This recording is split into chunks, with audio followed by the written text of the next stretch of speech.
হ্যাঁ। আমি জানি না কতদিন লাগবে আমাদের ক্রিকেটের ফ্যাসিনেশন যাইতে, বাট আমার মনে হয় আস্তে আস্তে চলে যাবে এরকম পারফরমেন্স ও চললে। মানে আপনি এইরকম ধরে আমি নিয়েছেন যে আমরা পারতেছি না, সো ফ্যাসিনেশন ফেড আওয়ের জন্য আপনি ওয়েট করতেছেন যে আমি তো ভাই। ধরে নিছিলাম যে এটা হবে আমাদের ওয়ার্ল্ড কাপ, আমরা এই ওয়ার্ল্ড কাপ জিতবো। হ্যাঁ, আমি আমিও সবাইকে তাই চিন্তা বলছিলাম যে করতে বাংলাদেশ করছিলাম। যদি সেমিফাইনালে উঠে তাহলে আমি বাংলাদেশে আসবো, এসে ফাইনালটা বাংলাদেশে বসে দেখবো, কারণ মজা হবে, মিছিল টিছিলে পার্টিসিপেট করতে পারবো। এবার যা দেখলাম তারপরে আমরা যে যে জন্য আর আমি এটা বললাম, সেটা আমার মনে আছে যখন বিপিএল ফার্স্ট সিজন হইলো। বিপিএল ফার্স্ট সিজনের সময় প্রত্যেকটা বিপিএল, আপনারা যারা জানেন না পরে জন্মাইছেন, বাংলাদেশ প্রিমিয়ার লিগ বলে একটা জিনিস হয় বছরের শুরুর দিকে। এটা খুবই জাঁকজমকপূর্ণ একটা অনুষ্ঠান, অনেকটা আইপিএল এর মতো বাট বাংলাদেশি, এভাবে বললাম, অথবা ইংলিশ প্রিমিয়ার লিগের মতো but with cricket and in Bangladesh. তো এইভাবে আপনারা বুঝতে পারেন। তো প্রথম যখন সিজন হইলো বিপিএল এর, বিশাল জাঁকজমকপূর্ণ উত্তেজনা, প্রত্যেকটা টিম থিম সং বানাইলো, প্রত্যেকটা টিমের জার্সি উন্মোচন হইলো বিশাল করে। আমরা তখন দেখতাম, যে প্লেয়ার্স বিডিং দেখতাম, কে কত টাকায় বিক্রি হচ্ছে, প্রত্যেকটা খেলায় মাঠে দর্শক হচ্ছে, জাঁকজমক, সকাল দুপুরে একটা খেলা, রাত্রে একটা খেলা, বিশাল উত্তেজনা চারদিকে। সবাই যে আমি সিলেট সাপোর্ট করি, অমুক দেশ অমুক জেলা সাপোর্ট করি, তমুক জেলা। Shakib Al Hasan man of the tournament হইলো, গাড়ি পাইলো, এবং তারপরও গাড়ি নিয়ে মাঠে চক্কর দিল। আমার মনে আছে পুরো ফার্স্ট বিপিএল এর কাহিনী। কাট্টু এখন বিপিএল 11 না 12 যতই চলতেছে বা সামনে যতই চলবে, nobody cares, including franchise owners.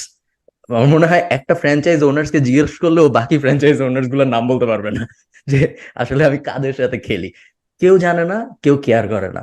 এবং সেম জিনিস ফুটবলের সাথে হয়েছে। বাংলাদেশ ফুটবল এক সময় বিশাল জনপ্রিয় জিনিস ছিল, এরপর আস্তে আস্তে হারতে হারতে হারতে হারতে এখন nobody gives a shit about football. কিছু মানুষ আছে যারা হয়তো ফুটবল নিয়ে বাংলাদেশে তেমন কোনো ক্রেজ নাই। ফুটবল মানুষ পছন্দ করে, ওয়ার্ল্ড কাপ হইলে আমরা দেখি আর্জেন্টিনা ব্রাজিলের জন্য আমরা উত্তেজিত হয়ে যাই, বাট বাংলাদেশ ফুটবল নিয়ে কোনো ক্রেজ নাই এখন। বাংলাদেশের ফুটবল টিম ভালো করে না এই জন্য। আহ, এতে বাংলাদেশের যারা, ধরো আলফাজ, এগেইন আমি যখন ছোট তখন তোমরা হনে, বাংলাদেশ সাফ ফুটবল একবার জিতছিল, আলফাজ বাংলাদেশেই খেলা হয়েছিল, আলফাজ তখন খেলতো, এবং তখন বিশাল উত্তেজনা ছিল।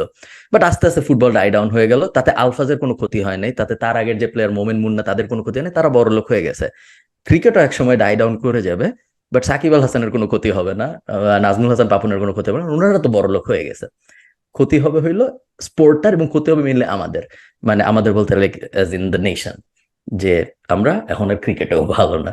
তো হ্যাঁ, এটা একটা আনফরচুনেট ব্যাপার। মেইনলি আসলে ক্ষতি আমাদের হচ্ছে। আপনি যতই বলেন যে কালকে থেকে আমি আর খেলা দেখবো না বা পরশু থেকে আমি আর খেলা দেখবো না, না, বেসিক্যালি 20 বছর পর যেটা হবে সেটা হলো কেউ আর বাংলাদেশকে ক্রিকেটে গোনায় ধরবে না। এখন যে খুব গোনায় ধরে এরকম না, 20 বছর পরে একদমই হয়তো ধরবে না। তো এটাই ক্রিকেট র্যান্ট।